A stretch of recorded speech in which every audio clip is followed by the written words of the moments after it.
할아버지가 2명이에요.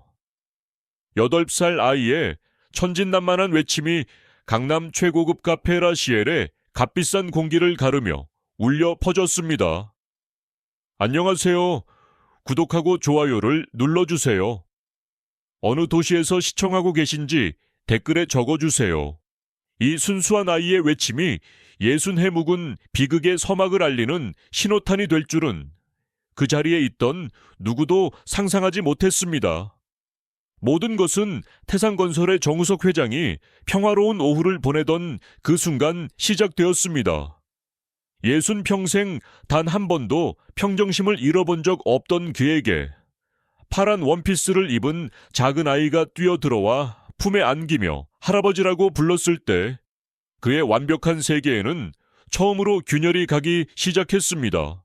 하지만 진짜 충격은 바로 뒤따라 왔습니다. 아이를 쫓아 카페 입구에 나타난 한 남자. 낡은 격자문의 셔츠에 색이 바랜 청바지를 입은 자신과 똑같이 생긴 남자였습니다. 키와 몸집은 물론 얼굴의 작은 점, 위치까지 소름 끼치도록 닮아 있었습니다. 유일한 차이점은 남자의 얼굴에 깊게 팬, 세월의 고단함이 새겨진 주름뿐이었습니다. 마치 뒤틀린 거울 속에서 자신의 비참한 모습을 마주한 듯한 충격에 정우석의 손끝이 차갑게 떨려왔습니다. 저는 정우석입니다. 전구진입니다. 심지어 목소리마저 똑같은 두 남자가 떨리는 음성으로 서로의 이름을 확인하는 순간 운명의 톱니바퀴는 거스를 수 없이 움직이기 시작했습니다. 하지만 이것은 거대한 운명의 서막에 불과했습니다. 이 만남이 앞으로 불러올 지독한 비극과 감춰진 진실의 실마리가 될 것이라고는 두 사람 모두 꿈에도 생각하지 못하고 있었죠. 며칠 후 정우석은 동생 정구진의 초대를 받아 그의 삶 속으로 한 걸음 더 들어섰습니다. 서울의 변두리에 위치한 햇빛조차 제대로 들지 않는 반지하 셋방. 100평이 넘는 자신의 강남 최고층 저택과는 모든 것이 달랐습니다. 문을 열자마자 퀴퀴한 곰팡이 냄새가 코를 찔렀고 삐걱거리는 낡은 마룻바닥은 가난의 무게를 고스란히 드러내고 있었습니다. 동생과 그의 가족들이 살아가는 초라한 공간을 마주한 정우석의 마음속에는 가슴을 짓누르는 연민과 함께 알 수 없는 죄책감이 파도처럼 밀려왔습니다. 바로 그때 그의 시선이 낡은 자개장 위 먼지 쌓인 액자 속 빛바랜 흑백 사진 한 장에 꽂혔습니다. 젊은 여인이 갓난아기로 보이는 두 아이를 품에 안고 희미하게 웃고 있었습니다. 낯설어야 할 그 얼굴이 이상하리만치 익숙하게 느껴졌습니다. 마치 자신의 기억 저편에 굳게 봉인해 두었던 아픈 상처를 누군가 날카롭게 찌르는 듯한 불길한 예감이 온몸을 감쌌습니다. 그는 떨리는 목소리로 앞으로 다가올 진실의 무게를 예감하며 물었습니다. 혹시 이 사진 한 장 더 가지고 있나? 그의 질문에 정구진의 표정이 굳어지는 순간 아무도 몰랐습니다. 그 낡은 사진 한 장이 60년간 잠들어 있던 판도라의 상자를 여는 열쇠가 되리라는 것을.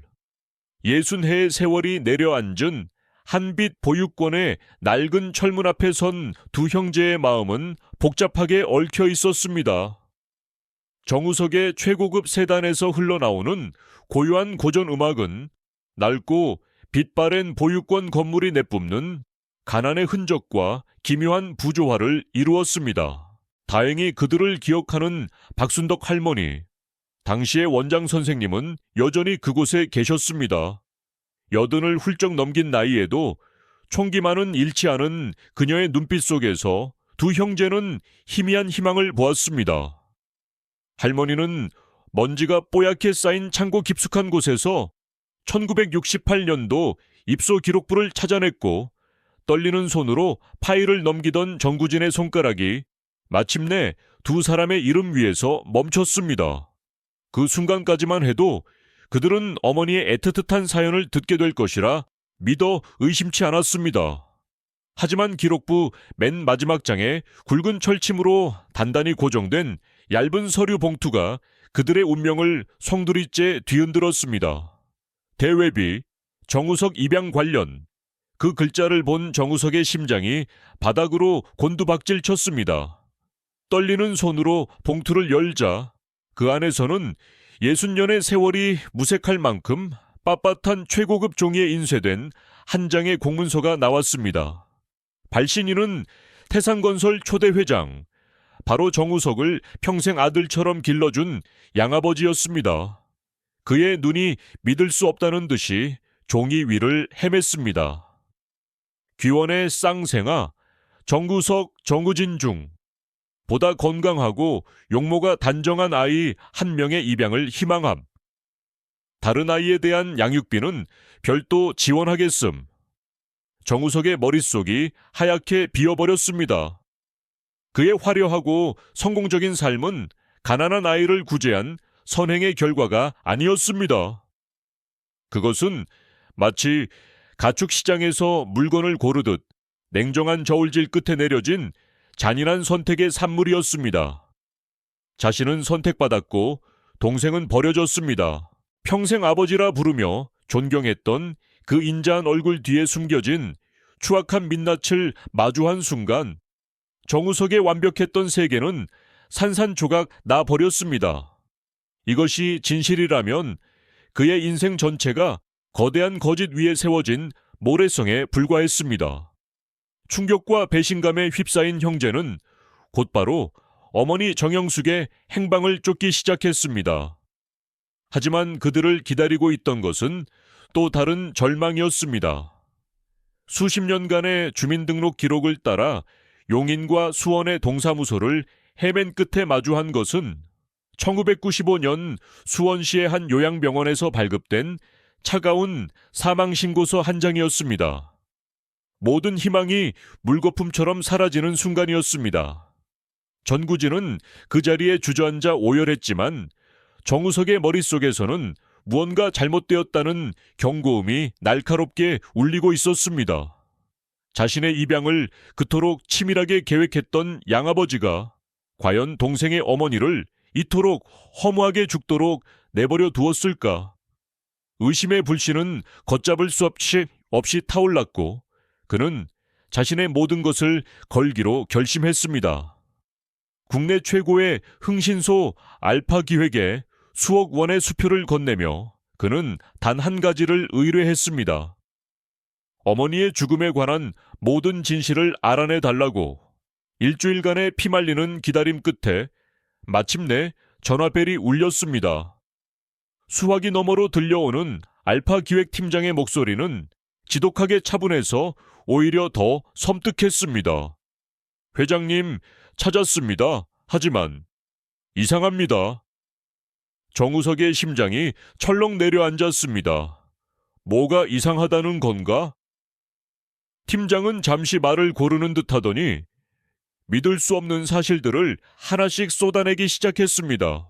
어머님의 사망신고서에 적힌 병원은 존재하지 않는 유령 병원이었고 사망진단서를 발급한 의사의 면허번호는 도용된 것이었습니다. 심지어 장례를 치른 기록조차 대한민국 어디에도 존재하지 않았습니다. 모든 것이 정교하게 조작된 거짓이었습니다. 전화기 너머로 들려온 마지막 한마디가 정우석의 뇌리에 비수처럼 박혔습니다. 마치 누군가 의도적으로 죽은 사람처럼 만든 것 같습니다. 어머니는 죽은 것이 아니었습니다. 세상에서 완벽하게 지워진 것이었습니다. 그렇다면 누가, 대체 왜 그토록 강력한 힘으로 한 사람의 존재를 송두리째 지워버려야만 했을까요? 정우석은 이제야 깨달았습니다. 이것은 단순한 가족사가 아니라 거대한 음모의 시작이라는 것을. 흥신소 알파 기획이 찾아낸 실마리는 서울역 뒤편. 회색빛 건물들이 미로처럼 얽힌 쪽방촌의 허름한 여인숙이었습니다. 금방이라도 쓰러질 듯한 건물 입구에서 풍겨나오는 퀴퀴한 곰팡내와 소독약 냄새가 정우석의 값비싼 양복에 스며들었습니다. 여인숙의 주인 할머니는 정경숙이라는 이름을 듣자마자 깊게 펜주름 사이로 경계심을 드러냈지만 정우석이 내민 두툼한 돈 봉투 앞에서는 이내 입을 열었습니다. 그 양반, 십수년 전에 여기서 끙끙 앓다가 어느 칠흑 같은 밤에 험상궂은 사내들한테 쫓겨서 짐도 못 챙기고 야반도 주했지. 할머니는 방 한 구석 거미줄이 잔뜩 쳐진 괴짝을 가리키며 말했습니다. 아들들이 찾으러 오면 꼭 전해주라고. 목숨보다 소중한 것이라 했어. 낡고 잠을 새도 없는 나무 괴짝 안에는 세월의 무게에 바스러질 듯한 낡은 일기장과 누렇게 변색된 차용증 뭉치가 들어있었습니다. 정우석의 손이 차용증을 집어드는 순간 그는 자신의 운명이 돌이킬 수 없는 강을 건넜음을 직감했습니다. 채무자는 정영숙, 채권자는 태산건설. 금액은 자그마치 5억 원. 일기장을 펼치는 정우석의 손끝이 가늘게 떨렸습니다. 한자 한자 피눈물로 눌러쓴 듯한 어머니의 글씨가 그의 심장을 후벼 팠습니다. 그곳에는 아들들을 향한 절절한 그리움을 넘어 감히 상상조차 할 수 없었던 끔찍한 진실이 기록되어 있었습니다. 내 남편은 공사장 사고로 죽은 것이 아니다. 태산건설의 불법 비자금 조성을 고발하려다 그들에게 살해당했다. 정우석의 눈앞이 캄캄해졌습니다. 일기는 계속되었습니다. 그 악마들은 남편의 죽음을 덮는 대가로 5억 원이라는 천문학적인 빚을 내게 씌웠다. 그리고 그 빚을 탕감해주는 조건으로 내 아들 우석이를 데려갔다. 갓난쟁이 우진이마저 해칠까 두려워 나는 도망쳐야만 한다. 내 아들들을 위해 나는 세상에서 없는 사람이 되어야만 한다. 모든 조각이 맞춰지는 순간 정우석은 숨을 쉴 수 없었습니다. 그의 입양은 자선이나 선행이 아니었습니다. 그것은 남편의 목숨 값이었고 아들을 빼앗아간 잔인한 인신매매였으며 어머니의 삶을 송두리째 올가맨 벗어날 수 없는 지옥의 족쇄였습니다. 그는 지난 60해 동안 자신의 가족을 파멸시킨 원수의 손에서 금지된 과실을 받아먹으며 살아온 것이었습니다. 피 묻은 차용증과 눈물로 얼룩진 일기장을 품에 안고 정우석은 강남의 최고급 요양병원 더 헤리티지의 BBIP 병실로 향했습니다. 병실 안 최첨단 의료기기에 둘러싸인 채 휠체어에 앉아있는 늙고 병든 양아버지는 창밖의 화려한 도시를 무감각하게 내려다보고 있었습니다. 이게 대체 무슨 짓입니까, 아버지? 정우석의 목소리는 분노로 갈라져 나왔습니다. 노 회장은 천천히 고개를 돌려 그가 내민 서류들을 한참 동안 들여다보더니 메마른 입술 끝을 비틀어 올리며 희미하게 웃었습니다. 그 미소는 너무나도 섬뜩해서 정우석은 온몸의 피가 차갑게 식는 것을 느꼈습니다. 이제야 알았느냐? 노 회장의 목소리에는 일말의 죄책감이나 후회조차 담겨있지 않았습니다. 오히려 모든 것을 알고 찾아온 아들을 기특하게 여기는 듯한 잔인한 여유마저 느껴졌습니다. 내 애비는 우리 회사의 앞길을 막는 하찮은 걸림돌이었다. 그래서 제거했을 뿐이다. 노 회장은 마치 먼지 쌓인 옛 이야기를 하듯 덤덤하게 말을 이었습니다. 내 어미는 생각보다 끈질긴 여자였지. 그래서 내가 거래를 제안했다. 아들 하나의 안락한 미래와 남은 아들과 자신의 목숨을 바꾸자고. 꽤 괜찮은 거래 아니었나? 너는 내 아들로 이 제국의 주인이 되었고 네 어미와 동생은 덕분에 목숨을 부지했으니. 그 말을 듣는 순간 정우석의 이성이 끊어졌습니다. 지난 60해 동안 아버지라 부르며 존경하고 사랑했던 저 얼굴은 자신의 가족을 무참히 짓밟고 그 피 위에 부와 명예를 쌓아 올린 추악한 악마의 가면이었습니다. 정우석은 천천히 자리에서 일어섰습니다. 그의 눈빛은 더 이상 슬픔이나 분노가 아닌 차가운 경멸과 사리로 가득 차 있었습니다. 그는 얼음처럼 차가운 목소리로 돌이킬 수 없는 선언을 내뱉었습니다. 당신은 내 아버지가 아닙니다. 당신은 오늘부로 내가 반드시 파멸시켜야 할 괴물일 뿐입니다.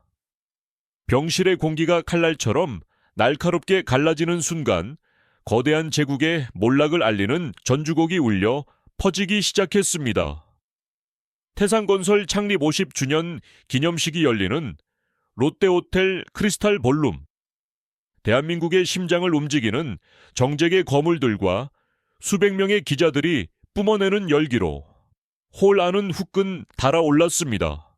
모두가 태산제국의 후계자 정우석 회장의 성공 신화를 듣기 위해 숨죽이고 있는 바로 그 순간, 단상에 오른 정우석은 준비된 연설문 대신 무대 뒤편에 숨어있던 초라한 행색의 전구진을 중앙으로 이끌었습니다.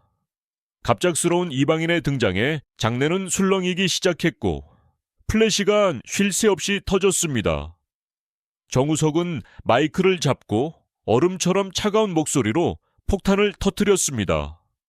여러분, 제 옆에 이 사람이 바로 지난 60해 동안 세상에 존재하지 않았던 제 쌍둥이 동생 정구진입니다. 홀 안은 순식간에 물을 끼얹은 듯 조용해졌습니다. 하지만 이것은 시작에 불과했습니다. 정우석은 낡은 일기장을 높이 쳐들며 지난 50년간 태산이라는 거대한 성체 아래 묻혀있던 추악한 진실들을 하나씩 끄집어내기 시작했습니다. 자신의 친아버지가 태산건설의 비리를 고발하려다 살해당했다는 충격적인 고백이 터져 나오는 순간 맨 앞줄에 앉아있던 노 회장의 얼굴이 잿빛으로 변했습니다. 정우석의 폭로는 멈추지 않았습니다. 그는 아버지의 목숨값으로 매겨진 5억 원짜리 차용증을 스크린에 띄웠고 아들의 미래와 목숨을 맞바꿔야 했던 어머니의 피맺힌 계약을 온 세상에 공개했습니다. 저는 오늘부로 피와 눈물 위에 세워진 이 태산 제국과 제 가족을 파멸시킨 저 괴물과의 모든 인연을 끊겠습니다. 그의 외침이 홀 전체를 뒤흔드는 순간 노 회장은 결국 참지 못하고 자리에서 벌떡 일어섰습니다. 네 이놈, 감히 어디서 날조된 거짓을. 하지만 그의 발악은 정우석이 준비한 다음 카드 앞에서 무력하게 무너졌습니다. 스크린에 띄워진 것은 노 회장의 목소리가 담긴 녹취 파일이었습니다. 내 애비는 걸림돌이었다. 그래서 제거했을 뿐이다. 자신의 목소리로 자신의 죄를 자백하는 녹취록이 울려 퍼지자 노 회장의 눈에 담겨있던 오만함은 순식간에 공포로 바뀌었습니다. 그는 휘청거리며 쓰러졌고 기념식장은 아수라장으로 변했습니다. 대한민국을 지배하던 거대 제국이 단 몇 분 만에 한 남자의 처절한 외침 앞에 무너져 내리는 순간이었습니다. 세상은 발칵 뒤집혔습니다. 태산건설의 주가는 끝없이 추락했고 노 회장은 검찰에 긴급 체포되었습니다. 모든 것이 끝난 듯 보였지만 정우석에게는 아직 마지막 퍼즐이 남아있었습니다. 바로 어머니를 찾는 것이었습니다. 자신의 모든 인맥과 자금을 동원했지만 어머니의 행방은 여전히 묘연했습니다. 절망의 그림자가 짙게 드리워질 때 평생 가난하고 힘없게만 보였던 동생 정구진이 조용히 나섰습니다. 형, 이제 나에게 맡겨줘. 그는 지난 30년간 택시 운전을 하며 묵묵히 쌓아온 자신만의 무기를 꺼내 들었습니다. 그것은 돈이나 권력이 아닌 땀과 신뢰로 맺어진 전국 택시기사 연대라는 끈끈한 네트워크였습니다. 그는 하룻밤 사이에 어머니의 낡은 사진과 애 끓는 사연을 전국 10만 택시기사의 비상 연락망을 통해 퍼뜨렸습니다. 이것은 현대 기술로는 불가능한 오직 사람의 마음과 마음으로만 연결될 수 있는 가장 원초적이고 강력한 수색 작전이었습니다. 기적은 생각보다 빨리 일어났습니다. 불과 사흘 뒤 강원도 강릉에서 개인 택시를 모는 한 늙은 기색에서 떨리는 목소리에 전화가 걸려왔습니다. 이 할머니, 내가 압니다. 20년도 넘게 주문진앙 앞 엄마 식당에서 굳은 일 도맡아 하시던 분입니다. 항상 말이 없고 슬픈 눈을 하고 계셨는데 해마다 3월 15일만 되면 이른 새벽부터 밤늦게까지 홀로 바다만 바라보며 소리 없이 우셨습니다. 수화기 너머로 들려오는 그 한마디에 정우석과 정우진은 그 자리에 주저앉아 서로를 부둥켜 안고 오열했습니다. 60년의 기다림과 고통이 마침내 끝나는 순간이었습니다. 그들은 깨달았습니다. 세상을 움직이는 것은 거대한 자본이나 권력이 아니라 평범한 사람들이 서로를 향해 내미는 작은 온기라는 것을. 가난한 택시 운전사, 동생이 가진 숨겨진 힘이 거대 재벌형이 가진 모든 것을 합친 것보다 훨씬 더 위대하고 강력하다는 것을 말입니다. 이제 남은 것은 단 하나, 어머니를 만나러 가는 것뿐이었습니다. 형제는 한달음에 강원도 강릉 주문진앙으로 달려갔습니다. 비릿한 바다 내음과 갈매기 울음소리가 뒤섞인 낡은 항구의 끝자락, 금방이라도 쓰러질 듯한 엄마 식당이라는 간판이 보였습니다. 식당 주방의 희미한 백열등 아래 허리가 굽고 머리가 새하얗게 센 한 노파가 묵묵히 그릇을 닦고 있었습니다. 깊게 펜 주름과 거친 손마디가 그녀가 감내해온 모진 세월을 말해주고 있었습니다. 뒷모습만으로도 핏줄의 이끌림만으로도 알 수 있었습니다. 어머니, 정우석이 터져 나오는 울음을 삼키며 떨리는 목소리로 부르자 노파는 마치 시간이 멈춘 듯 천천히 뒤를 돌아봤습니다. 60해의 세월이 흘렀지만 한눈에 알아본 아들들의 얼굴. 그 순간 어머니의 손에서 놋그릇이 바닥으로 떨어지며 요란한 소리를 내며 산산조각 났습니다. 우서가, 우진아, 60해 동안 가슴속에만 품어왔던 달코 달아. 문드러진 그 이름을 부르며 어머니는 주저앉았습니다. 세 사람은 부둥켜 안고 한참을 울었습니다. 그것은 기쁨도 슬픔도 원망도 아닌 찢겨진 세월을 꿰매는 피맺힌 눈물이었습니다. 모든 진실이 밝혀진 후 태산 제국은 모래성처럼 무너져 내렸습니다. 노 회장은 법의 심판대 위에서 자신의 모든 죄를 인정받아 무기징역을 선고받았고 교도소 독방에서 비참한 최후를 맞이했습니다. 정우석은 태산건설의 지분을 단 한 주도 남기지 않고 모두 처분했습니다. 그가 평생 쌓아 올린 부와 명예가 결국 가족의 피와 눈물 위에 세워진 것이었음을 깨달았기 때문입니다. 그는 그 돈으로 강남의 화려한 저택 대신 어머니가 평생 그리워했던 주문진 바다가 한눈에 내려다 보이는 작은 언덕 위에 아담한 하얀 집을 지었습니다. 그리고 허름했던 엄마 식당을 엄마의 품재단으로 새롭게 단장하여 자신들처럼 억울하게 헤어진 가족들을 찾아주고 지원하는 일을 시작했습니다. 한때 대한민국 경제를 쥐락펴락하던 재벌 총수는 이제 재단의 묵묵한 이사장이 되었고 도시의 뒷골목을 누비던 가난한 택시기사는 전국을 다니며 희망을 전하는 실무팀장이 되었습니다. 어느 눈부시게 화창한 오후, 새로 지은 하얀 집 앞마당에서는 행복한 웃음소리가 끊이지 않았습니다. 어머니와 며느리, 그리고 증손녀 수아가 함께 텃밭에 붉은 모종을 심고 있었습니다. 60해의 세월이 핥히고 간 어머니의 얼굴에는 평생 단 한 번도 본 적 없었던 평온한 미소가 걸려 있었습니다. 그 모습을 마루에 앉아 바라보던 두 형제는 말없이 서로를 보며 잔을 부딪혔습니다. 60년의 기나긴 세월을 돌아 피와 눈물로 얼룩진 지독한 시련을 넘어 마침내 그들은 완전한 가족이 되었습니다. 복수는 끝났지만 그 끝에는 파멸이 아닌 고귀한 용서와 따뜻한 치유가 기다리고 있었습니다. 진짜 행복은 세상의 꼭대기에 있는 거대한 성이 아니라 사랑하는 가족들이 함께 웃고 있는 작은 마당에 있다는 것을 그들은 비로소 깨달았습니다. 잃어버렸던 예순회의 시간은 되돌릴 수 없지만 앞으로 함께 만들어갈 무수한 날들이 그 상처를 따스하게 감싸줄 것이었습니다. 진실은 승리했고 그들의 길고 길었던 겨울은 마침내 끝이 났습니다. 1년이라는 시간이 흘렀습니다.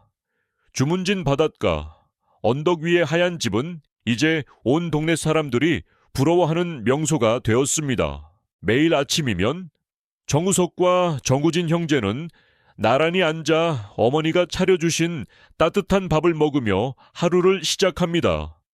한때 수천억 원의 자산을 움직이던 냉철한 기업가는 이제 텃밭에서 직접 기른 상추를 더 맛있게 먹는 법을 고민하고, 도시의 소음에 익숙했던 택시기사는 파도 소리를 자장가 삼아 단잠에 빠져듭니다. 어머니 정영숙 여사는 더 이상 과거의 악몽에 시달리지 않습니다.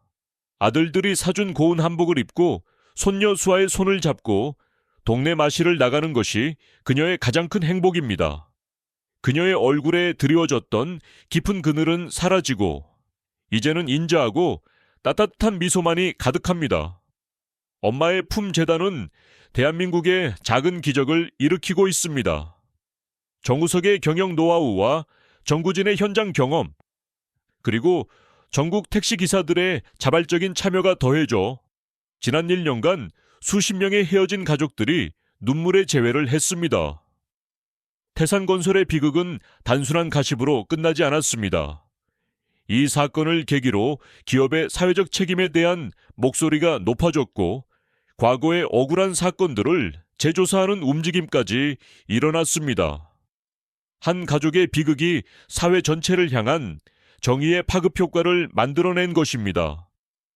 정우석과 정구진 형제는 더 이상 재벌과 서민이 아닌 그저 엄마의 품 재단을 이끄는 든든한 동반자로서 서로를 의지하며 새로운 삶을 살아가고 있습니다.